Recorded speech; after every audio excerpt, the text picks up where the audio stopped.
উপরওয়ালার পক্ষ থেকে যখন কিছু দেওয়া হয় তা অন্য কেউ যত পাহাড় সমান বাধা সৃষ্টি করে না কেন তা আটকে রাখতে পারে না। তার প্রমাণ হলো এবারে ছাদ কৃষিতে আমাদের প্রথমবার মতো ককশিটে আমাদের কলমি শাকের বাম্পার ফলন। দেখুন কতটা সুন্দর হয়েছে, একেবারে অর্গানিক এবং রাসায়নিক মুক্ত, একেবারে টাটকা। ছাদ কৃষিতে এরকম একটা সবজি সুন্দর বাম্পার ফলন পাওয়া যায়? কোনো স্পট নেই, একেবারে ন্যাচারালি, মানে রান্না করা ছাড়াই খেতে ইচ্ছে করতেছে। ছাদ কৃষিতে ভাবা যায় এরকম সুন্দর তরতাজা কলমি শাক হবে। কলমি শাক এবার আমরা চাষ করেছি ককশিটে। ককশিটে চাষ করার সুবিধা আপনাদের সামনে তুলে ধরবো। এই ককশিটের নিচে দুটো ছিদ্র করে দেওয়া হয়েছিল পয় নিষ্কাশনের জন্য। এই টবের যত বৃষ্টি হোক এবং পানি ডালাই হোক এখানে পয় নিষ্কাশন হয়ে নিচ দিকে চলে যাবে।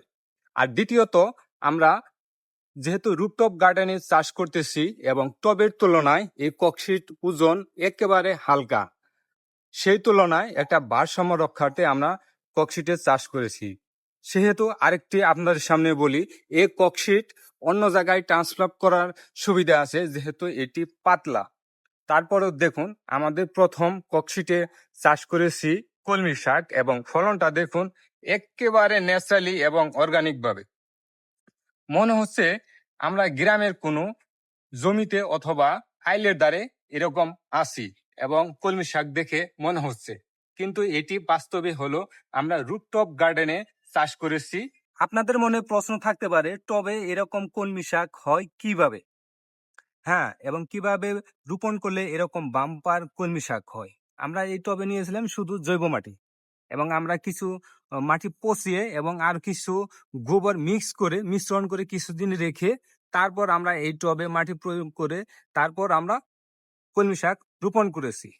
আমাদের ফ্যামিলির চাহিদা মোটামুটি এখান থেকে পূরণ হয়ে যায় কলমি শাকে। কলমি শাকে বিভিন্ন ভিটামিন উপাদান থাকে, তার মধ্যে অন্যতম হলো ভিটামিন এ ক্যারোটিন। প্রচুর পরিমাণে থাকে যা চোখের জন্য অত্যন্ত দরকারি। এছাড়া আছে ভিটামিন সি, শরীরের রোগ প্রতিরোধ ক্ষমতা বাড়াতে সাহায্য করে। এবং আছে ভিটামিন বি কমপ্লেক্স, বিশেষ করে বি1 বা থায়ামিন, স্নায়ুতন্ত্রকে সবল রাখে ও সতেজ রাখে। এছাড়া রয়েছে প্রচুর পরিমাণে ক্যালসিয়াম, আয়রন, লোহা ও ফাইবার। কলমি শাক ফাইবার সমৃদ্ধ হয়, কোষ্ঠকাঠিন্য দূর করে এবং খাদ্য হজমকে শক্তিশালী করে। এই টবটি দেখছেন, এই টব থেকে প্রতি মাসে দুবার করে হারভেস্ট করা যাবে। এই টব থেকে প্রতি মাসে দুবার করে হারভেস্ট করা যাবে। এই টব থেকে প্রতি মাসে দুবার করে হারভেস্ট করা যাবে, মোট 6 বার। এক মাসে আপনারা 1 সপ্তাহ যাবত এখান থেকে আমরা কলমি শাক হারভেস্ট করতে পারি। আমাদের ফ্যামিলি মেজরিটি অংশ এখান থেকে কলমি শাক পূরণ হয়ে যায়।